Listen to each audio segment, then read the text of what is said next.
Joel Miller, one of the most beloved video game protagonists of all time, and half of the equation that made The Last of Us Part 1 such a successful game to begin with. His growing relationship with Ellie was what made that first game so intriguing, as we the players got to see him transform from an emotionally void man who didn't trust anyone or anything, to a loving father figure who's willing to do whatever it takes to save his adoptive daughter. This includes a morally ambiguous choice at the end of the game, which saw Joel fight his way through an entire compound of militants just to rescue her. It's a tale as old as time itself, something that's been done over and over again in entertainment, but The Last of Us just did the father-daughter element the best, and propelled the studio Naughty Dog into a new age of stardom. Then came 2020 and the release of The Last of Us Part 2 that did everything in its power to unravel the moral ambiguity of Joel's decision, painting him as a bad person, a bad man that murdered innocent people and resulted in taking away Ellie's bodily autonomy. Well, if that sounds like a pretty shitty thing to do, like Naughty Dog shot themselves in the foot for no reason, you're right. But what if I told you the second season of the show doubled down on this and further bastardized our beloved Joel? The 3 ways HBO fucked up The Last of Us. Let's talk about it.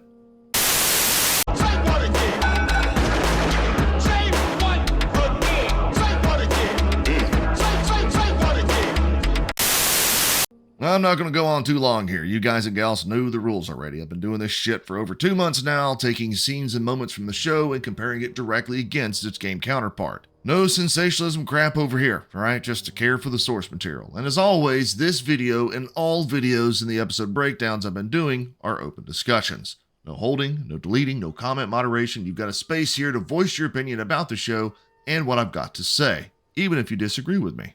I'll of course be taking the day to hang out in the comments section with y'all and respond to everything. If you're new around here, consider liking the video and subscribing to the channel. I know it sounds like begging, but it does help us smaller content creators get noticed by the old algorithm. And if you're someone who enjoys a no-holds-barred, hit you right in the chest with honest, unfiltered criticism, you might like what you see here on the channel.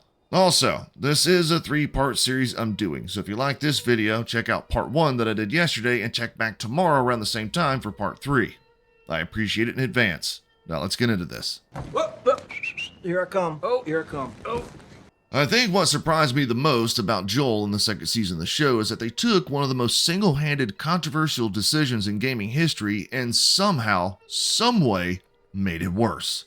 Here I thought they were going to lighten the blow, try to smooth it over with the show's audience so it didn't piss off the majority of people like it did the game, and just nope, they made it worse.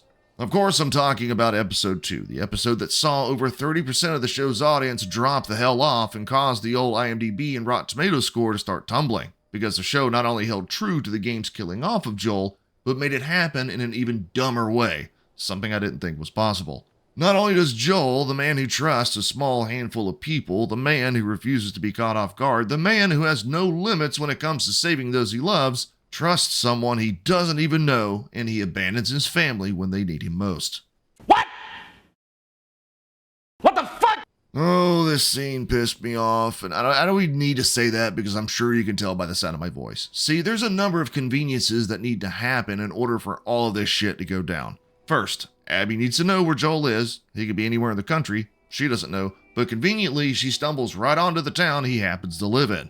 If that isn't stupid enough, while she's running from infected after just, I don't know, standing on the mountainside smoldering or something. I don't know what the hell they were thinking with this scene. Anyway, she's running from the infected, and guess who she conveniently runs into? That's right, kids, the one man she's been looking for, Joel. And of course, he saves her. Give me your hand! Can you run? Give me your hand! We're gonna have to run! Now, if you just saved this singular person, because remember in the show, it's just her, unlike the game where there's an entire group of people, would you wander back with her to a place you don't know that might be filled with people or even infected? Or would you haul 7 Shades of Shark shit back to your own town, an element you're most certainly familiar with? To everyone with an above room temperature IQ who understands Joel as a character, the latter option is the obvious choice, but to Neil Druckmann and his school-grade writing capabilities, the first choice is what he went with. I need to take a second because I can feel my blood pressure rising.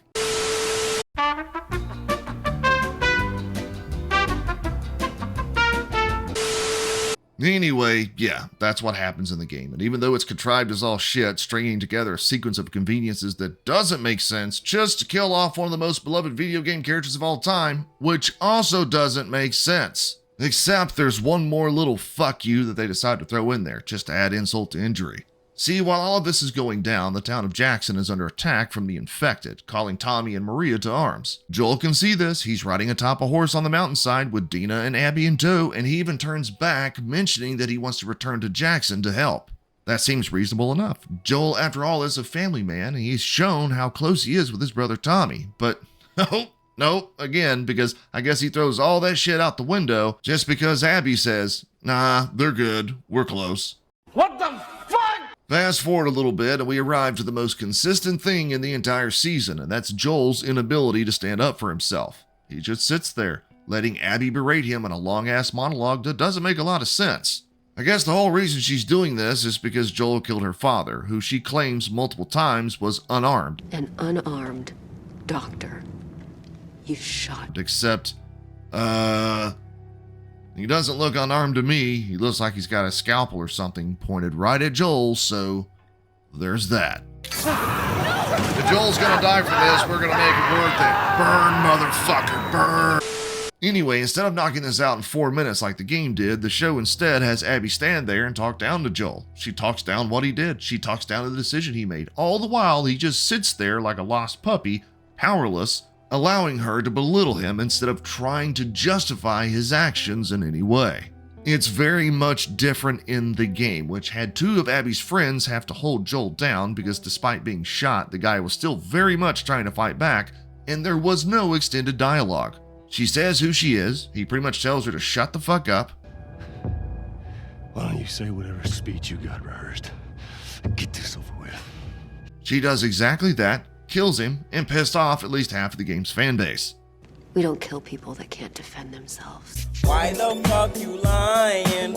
Why you always lying? Little did I know that episode 2 was laying a subtle foundation that would define Joel as a character throughout his minimal screen time in the season. That whole not standing up for himself thing? Yeah, they do that shit multiple times. Like how he catches Ellie fooling around with another woman on her birthday, and instead of being a proper father figure, putting his foot down and guiding her like any father with an ounce of testosterone in his body would do, he decides to just stand there, cowering, as she screams at him. It wasn't sex. And it wasn't a fucking experiment. Or how about later in the episode, when a scene involving Eugene, which is nowhere to be found in the game, has Joel lie just to push the plot forward. Kinda convenient, isn't it? They paint him as a liar with the Salt Lake incident, they paint him as a liar with breaking his promise to Ellie about killing Eugene, and yet Joel just doesn't lie again and tell her he was turning or something? Yeah, alright. To make matters worse, when they get back to Jackson, Ellie turns coat, reveals to Catherine O'Hara that Eugene didn't die the way Joel said he did, and Joel once again just allows her to berate him. You swore. Doesn't say a word, doesn't defend himself, he just stands there and takes it. What the fuck? When it comes down to one of the most beautiful scenes in gaming, fans of the series would argue that the porch talk from The Last of Us Part 2 is up there. It's a moment of emotional isolation where Joel speaks from his heart, recalling the events of Salt Lake City and proclaiming to Ellie that even though he knows what he did wasn't necessarily right, that he'd do it all over again. If somehow the Lord gave me a second chance at that moment, I would do it all over again. This plays out somewhat similarly in the show, but with some added dialogue in there that further disrupts the canon that the game was already fucking with to begin with. See, what Joel did was morally ambiguous. There's some people that think he's the villain of the story for murdering a bunch of people and robbing Ellie for wishes. Then there's folks like myself who were parents and would have done the same thing in order to save our child. But one thing that's always remained constant in the series is that it's never outright stated that sacrificing Ellie would have 100% led to a fully functional cure. That's not how vaccines and cures work. There is no surefire way in creating them, especially in an environment like The Last of Us. But nope, the show said fuck all that, revealing that a cure was 100% possible and that Joel not only robbed Ellie of sacrificing her life for it, but he robbed everyone else of a cure in the process. My life would have fucking mattered, but you took that from me. You took it from everyone. And what does he do while Ellie is bringing all this up?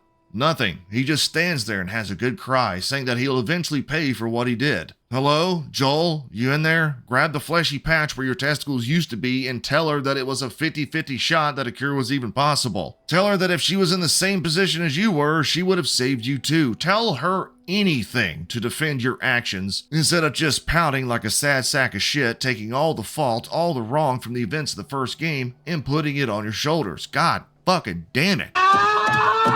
Well, as you can probably tell by now, this is a pretty tough subject for me. Joel is my favorite video game character of all time, and that first game dug me out of a really, really dark hole I created for myself after returning home from Afghanistan nearly 15 years ago. So seeing the second game unravel everything Joel did, and then having the show deconstruct his character even more, really hit a tough personal note for me. And I just can't talk about it anymore. And if I missed anything that you'd like to bring up, or if you disagree with what I've had to say, again, please feel free to drop it in the comments down below. I'll see y'all back here again tomorrow for the conclusion of my 3 ways HBO fucked up The Last of Us series. Anyway, I appreciate y'all for checking out my video. I'll talk to y'all later.